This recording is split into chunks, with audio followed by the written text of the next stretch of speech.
Hi guys, welcome back to my channel. If you're new and you like to hear about opinions, reviews, analyses, and ramblings on films, books, and TV shows, be sure to click that subscribe button for more content from me. Today we're doing show Spiel, which is where I talk about TV shows, the current season for shows that are currently ongoing, or the entire show if it's a limited series. Today's show Spiel is on the fall of the House of Usher. So this one's a limited series on Netflix that dropped back in October. And I finally got to watch it in its entirety, and boy do I have a lot of thoughts. So let's get into it. So every time you mention the show, The Fall of the House of Usher, to some people, they think it's about the singer Usher, which, fair, I guess. So, anyway, The Fall of the House of Usher. So the title comes from a short story by Edgar Allan Poe, and I will go on about Edgar Allan Poe for a bit just because I feel like it is really important to give context to him, since he is the author of the short stories that the entire series is based on. So, who is Edgar Allan Poe? So he is an American writer and poet who is best known for writing Gothic fiction, and he wrote a bunch of short stories and poems like back, I want to say, in the 1800s. And he was described by Shane Madej and Ryan Bergara as a dour-looking man. And to be fair, like, Poe had it rough. He did not have a good life, okay? So he was orphaned at a young age.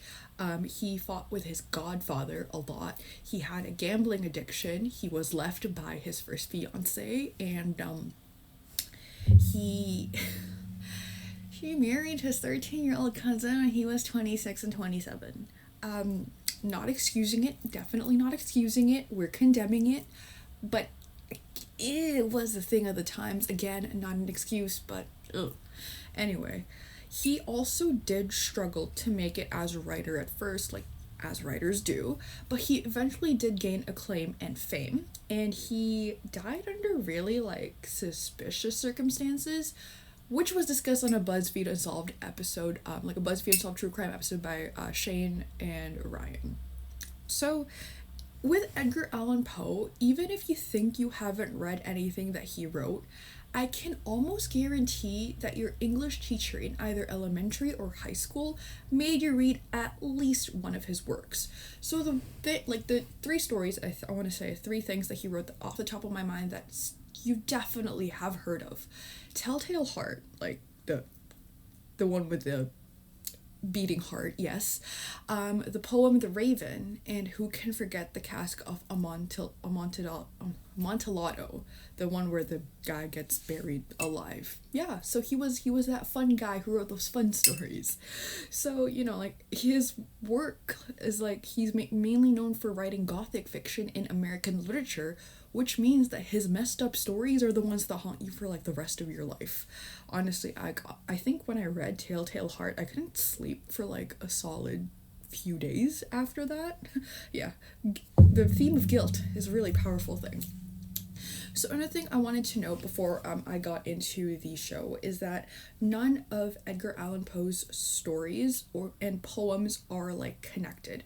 The only exception I want to say is the detective fiction that he wrote, where the detective is C. Auguste Dupin. That was the only time any of his stories had any connections, but it's not a cinematic universe where they're all connected in some way, shape, or form. That's not the case. So let's get into the actual show.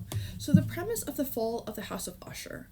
The overall plot, The Fall of the House of Usher, is based on the short story with the same name, but the episodes and characters are adapted by / loosely inspired by Poe's other short stories and poems. So, just as an example in terms of characters, you've got Roderick and Madeline Usher, who were named characters in The Fall of the House of Usher. You got Dupin and Camille from Murders in the Rue Morgue, which is a detective fiction, it is the very first detective fiction ever written in the English language. You have Morella from the short story Morella. Lenore's name is mentioned in the poem The Raven. Then you've got Prospero / Perry, who is a character from The Mask of the Red Death. Also, there was Annabelle Lee from the poem Annabelle Lee. So like I mentioned before, it is loosely inspired, and I use the term loosely inspired by because there's obviously a lot of tweaking around going on.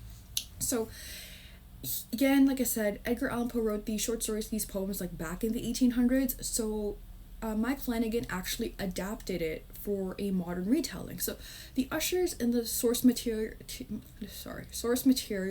were not the CEO and COO of a pharmaceutical company that's responsible for the opioid crisis. It's not. Haven't read it, but it is not. And I cannot stress enough, actually, if you haven't watched the show, that it is a very dark and messed up show. Like, Poe is one of the best in writing like macabre stuff. So the stuff is really like messed up and haunting, especially like the deaths of like nearly every single usher that's gonna happen in the show. So I just want to stress, like, you know, if you are like squeamish, you don't handle blood and gore very well, like just be cautious, and maybe the show might not be for you, because there's a lot of that going on. So the first thing I really want to like talk about, because there's so many things about the show that I want to discuss, but the technical stuff is where I want to start off at, because I was absolutely blown away, specifically by the cinematography, the coloring, and the editing. So let's start off first with the coloring. So the coloring in episode 2, which is titled The Mask of the Red Death. So I want to talk specifically about the scene where Prospero Perry meets Verna. And, you know, like the use of the red coloring, like obviously the use of the red, I don't want to be that person who's just like, the author used the color like so and so to indicate this feeling, but like with visual media, it really is important because it helps sets the tone. So with the use of like the red coloring, the red tint in The Mask of the Red Death, like when Perry and Verna meet, it is so deliberate because not only does it evoke like lust and passion, which are two feelings associated with Perry, but also it ties with the title, The Mask of the Red Death. So just for a little bit of context, so Prospero in the short story The Mask of the Red Death is a prince, and he throws like this party in his castle while there's like a plague going on in his kingdom. So the people who are in there with him are nobles, so like rich people. And then there's a mysterious guest who appears wearing a blood-spattered robe, that's verbatim from Wikipedia, and the mask that they wore resembles the rigid face of a corpse. Again, straight from Wikipedia. So Prospero confronts this guest and he dies suddenly. So then the other guests are like trying to kill this guest, but when they finally unmask the guest, there is nothing underneath. And so the most famous reading of that is that it's an allegory for death and inevitability. That, you know, doesn't matter whether you're rich or not, like death is gonna come for you anyway. No money in the world is gonna hide you from death. So I think that was just really cool. Now let's move on to the next coloring, just because, like, okay, it is absolutely my most favorite scene, hands down, in the entire series, and that is Tamerlane's death scene in episode 6, entitled Goldbug. So why is it my favorite scene? It is just so beautifully shot and colored. Like, I was just breathless watching this play out on my screen. Just the use of green, and it's not even like the gentle kind of green, it's like this harsh neon green, and then Tamerlane smashing these mirrors because like Verna is taunting her. It is so unhinged. She's clearly going mad, and like she's angry and she's irritated because she also like lacks sleep, and she's feeling out of control. And then the way that like it turns into a slow-mo when she smashes like that mirror like above her bed, and the way she slowly falls back onto the bed, almost as if she's gonna fall back asleep. And what is death if not eternal sleep? Like that was brilliant. Like this is hands down one of the most beautiful scenes I have ever seen. No joke, no exaggeration. Like I'm obsessed. It has been playing through my mind over and over again since I first saw it. Like it's amazing. And in the same episode, I really liked the editing. So I mentioned the editing as one of the things I want to talk about, and it's so great, especially in episode 6. So, like I said, episode 6 is entitled Goldbug, and it's Tamerlane's episode, it's Tammy's episode. So, again, I've mentioned the coloring, but the editing done to show the time-lapse is actually really great, because like it's a little sudden the way they would cut the shot, but it mimics like when someone is zoning in or out, or like you're dozing off. Like 1 minute you're awake, and then you kind of close your eyes for a second, and you think it's only a second, but then time's already passed. So then when she opens her eyes, she realizes her tea's gone, she's already done a lot of writing. Like, it's just a really great, like, editing is a really great way to convey, like, this sense of the insomnia that she's suffering, you know. Like, I really loved it. So the next thing I want to discuss actually is the acting, specifically of two actors. First, I gotta mention it, Carla Gugino, guys. So she's a queen, number one, but in all seriousness, I cannot talk. In all seriousness, like, give her all of the rewards, all of the awards for this season. Like, she did so amazing. Because, okay, Verna, which, by the way, I found out is an anagram of Raven, which is one of Edgar Allan Poe's most famous poems. She's also the personification of death. And, you know, like, I think it's really cool that she obviously takes on, like, many forms, and I want to say different personalities, but at the core of it all, like, she's still death, you know what I'm saying? So how she interacts, like I said, with each of the ushers prior to their death, like, each personality is so distinct. That being said, I want to say that there is the characterization of kindness with death when she was, you know, talking to Lenore before she unfortunately has to collect Lenore's soul. And the thing is, too, with Verna, she did try her best to warn each and every usher, like, minus Frederick, but, like, before they died. But most of them, like Perry, Camille, and Leo, like, none of them listened to her. Like, she tried to give them, in my opinion, it's not so much as an out, like, not so much, like, as a way for them to avoid dying, but it's, like, a way to avoid dying painfully. Because, like, she gave Lenore, like, a peaceful death. She could give you a peaceful death. But because, like, each of these ushers were so stubborn, so intent on doing their own thing, like, flashing their last name to get what they want, they die painfully. You know. And, like I said before, she plays a different character in each of her interactions, but all of these characters are, like, a facet of her main character, which is the personification of death. And another thing that I wanted to say was, like, the way she interacted with Arthur Pym in the final episode was that despite, you know, she offers him like, a chance to, like, to actually get immunity, because she's just like, the immunity you've, like, enjoyed throughout your life, like, throughout working with the ushers, is just a reflection of theirs. I can give you that immunity once they're gone, but I'm gonna need something in return. So, like, essentially she's offering him a deal, but then he's just like, I don't have anything to offer you as collateral, so I'm like, thank you for your offer, but I'm gonna have to decline. And so even though he tried to, like, drug her, because again, he didn't know she was death, right? She didn't show him any animosity. She doesn't even hold him declining her offer against him. Instead, she thanks him. And someone said on Tumblr, it's because, you know, like, everyone else falls for it. Everyone else takes the deal. They offer her something in exchange for whatever she offers them. But he goes, no, I'll play it out. Like, I'll play out my hand however, like, it's gonna be dealt. I'm so close to the end, it's okay. And so, like, just to have her be, like, kind and complex, but still, like, obviously you see some of the anger, some of the death that you would fear in her, like, when she was, you know, like, Frederick's death.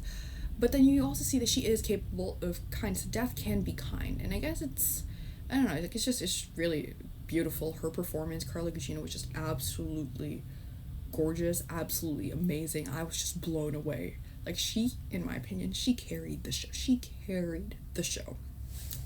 So the second person I want to talk about, second actor whose performance blew me away, was Bruce Greenwood. So if you don't remember who Bruce Greenwood is, he's the guy who plays, like, the older Roderick Usher.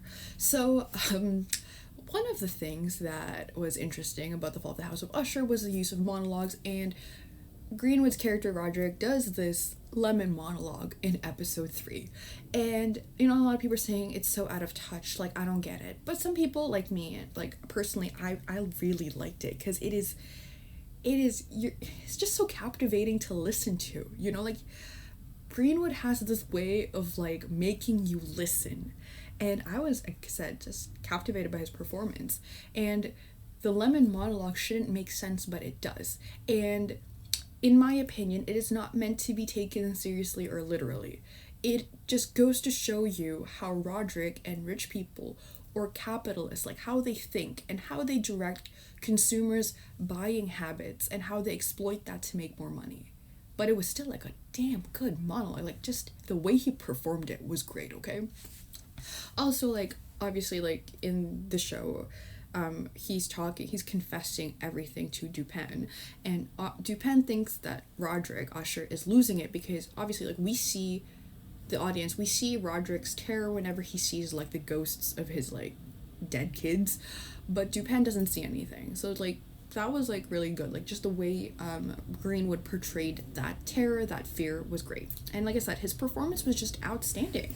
He made Roderick, like, callous and heartless, but you can tell that he at least very genuinely loved his granddaughter Lenore, and there is an arrogance to him, but on his last night there is, like, some vulnerability. Doesn't excuse what he did for his entire life, I feel like I have to say that, but it was just performed really well.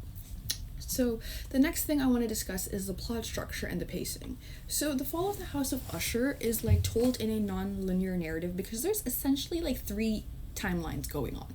So there's the present, which is Roderick confessing to Dupin about everything. There was the recent past, which was the events leading up to the Usher's deaths, which, yeah, it happened within 2 weeks. So, like, the last 2 weeks from the present. And then there's the past, which was, like, the 1970s, 1980s, which explains how Roderick and Madeline made the Usher name into an empire. It's like, so with these 3 timelines going on, there is a lot of jumping back and forth, and it adds to the tension and builds the mystery and suspense because you wonder, how did the Ushers die? Why did they die? And how did it come to this point? So while each episode focused on a specific Usher child, like, when I say child as in one of Roderick's kids, each of Roderick's kids, there is also a lot of attention in those episodes given to Madeline and Roderick's backstory as well. So I think that was really well done, just because they didn't rush to tell the entire story of Madeline and Roderick's past in just one episode. It's, like, throughout the course of the show, so it doesn't feel very rushed. It doesn't feel like they're cramming too much. It is just, it's building in each of these little episodes that you're given a glimpse of what happened back then. So doing this show as a limited series, I think it works really well instead of doing it as, like, a multi-season show or even like a film, because there's 8 episodes and they're all about over an hour long each, and this gives the show, like, the proper space to tell the stories because there is a lot going on. Like, there's so much going on, and personally, for me, it never felt like the show was dragging on. I wasn't impatiently wondering, like, when so and so would happen. Like, I was hooked from, like, the very first episode. So other things I wanted to mention was, number 1, Lenore's death. Okay, it was genuinely so tragic. Like, I was crying when I realized she had to die. And so I genuinely thought that she would have been spared because, you know, like Roger keeps saying, she was the best of the Ushers. She's the one who has the most of Annabelle Lee, her grandmother, like, in her. She wants to do the right thing, and she even condemns, like, the evil that Fortunato has done. But at the end of the day, she is still an Usher. So the only saving grace was that she had a peaceful death. And, you know, Verna told her that her decision to save her mother Morella from her father Frederick, you know, giving the cops her genuine statement instead of giving one that was written for her by Arthur Pym, that inspired Morella, like, in the future to create a foundation in Lenore's name. And she goes on to save millions of people because of, like, that one decision Lenore made before she passed away. And that was so kind of Verna to give her that hope that her mother's gonna be okay, and then she's gonna be the reason why so many people are gonna be saved, because she inspired that kindness, that loyalty, that desire to help others within her mother.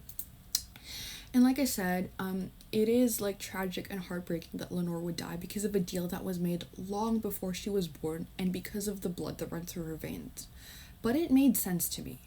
Because, okay, so a lot of media, so when I say media, I mean, like, shows and movies, they do a lot of rich people are horrible, but there's this one rich person from the family who is nice. Like, they do this trope a lot, and I said, they usually spare the nice one. And that's why we all expected Lenore to make it. But as awful as it is, like, Lenore isn't spared because she's still an usher. She still represents the family, like, all of the bad and the, if there was even any little good that the family did, like, she represented that as well. But the work that her grandfather and her great aunt Madeline, like, did, that it can't be undone and fixed if an usher by blood is still alive. So by the end of the show, only Juno and Morella were spared because they married into the family, and they didn't have a single drop of usher blood. Lenore wasn't spared because she was still like an usher at the end of the day. So the second thing I wanted to discuss actually was Annabel Lee, specifically at the funeral and whenever like the Annabel Lee poem was mentioned. So Annabel Lee has to be one of my favorite poems by Poe, and it's because I first encountered it in a Cassandra Clare book, Lady Midnight. It's part of the Shadowhunters Chronicles. So it is such a beautiful and sad poem about a love that ended too soon, and so like just to have that happen in the show, and Annabel Lee being the one true love for Roderick, like it's heartbreaking because he chose money over her, over doing the right thing, and he also takes their kids away, and in doing that he destroys whatever part of Annabel Lee could have lived on in them. So when he hallucinates her at Frederick Tamerlane and Victorine's funeral, like the very last funerals that he attended, I was gagged watching it. Like, okay, so the way she tells him off, I am gonna have to play a clip because it deserves to be seen and heard, and the actress who plays Annabel Lee she was gorgeous. So here's the clip. I thought you were a rich man all this time, but I see you now. I look at you and I see you. The poverty of you. Now, isn't that just, oh, now I see you, the poverty of you. I was like, yep, whoever wrote that line deserves a raise, for real. So now we're coming to the end of the video, so I just want to like sum it all up. So The Fall of the House of Usher is a really great, dark, twisted, limited series with an amazing cinematography and editing. The performances by Carla Gugino and Bruce Greenwood were particularly, like, they were just completely outstanding, and I was blown away by them. The plot structure and the pacing of the show was pretty good, and I totally recommend watching the show, like, if you've got the time. And I know some people are going to ask if you might need to read the short stories or poems to understand the show. So the short answer, technically no, because the show is adapted from the source material, and some of the source material acts more as a loose inspiration than a direct page adaptation. And like I said, they adapted for a modern retelling. Long answer, like, it would be good if you did read it because you're going to pick up on the Easter eggs, but it's not necessary. Plus, like, Poe's language requires a bit of brain power to read, so it takes a while to read his stuff. But even just having like a general knowledge of the short stories would go a long way. Like, I'll be honest with you, the only short stories I've read that was like part of the show was what was it? Murders in the Rue Morgue and Telltale Heart. Those are the only two shows I know. Two short stories that I know. And I had to Google a few of them, like, and like just to like have an idea of what it's going to be about, and it really helped. And I feel like just understanding the fact that they were adapted from Edgar Allan Poe's short stories is important, because I actually remembered reading on Letterboxd, because it's a limited series, so it's on Letterboxd, and someone said I could only watch like people going mad and killing themselves, unaliving themselves, like, so many times in like the same show. And it's like, okay, understandable, you're entitled to your own opinion, but that's literally the point of Edgar Allan Poe. Like, he does a lot of he writes a lot about death and like madness, and that's his bread and butter, and it works. He can make a full meal with just like madness and death, like, as the themes. So just understanding that, you know, this is not an original work, this is inspired by, adapted from like Edgar Allan Poe short stories, really does go a long way into understanding why the show is the way that it is, and it's amazing. Plus, like, you know, like, Poe's really got away with like words, so like his descriptions are bonkers. And I think if you're a writer, you should really definitely study like some of his works, just because like it gives you an idea, you know. And also, I do hope that in watching the show, this would at least interest people in reading his stuff, because like I said, it's always nice to read the source material like after you've seen the adaptation, just to see like how it differed, you know. Like I like to do that at least. And so yeah, that's a wrap on the fall of the House of Usher. If you've got suggestions for films, books, and TV shows, feel free to comment down below. My next video will be my book rankings of 2023, followed by my film rankings of 2023. So both of those will be up by the end of December. Thank you so much for watching. Have an awesome day, and please don't forget to like, comment, and subscribe. See you guys next time. Bye.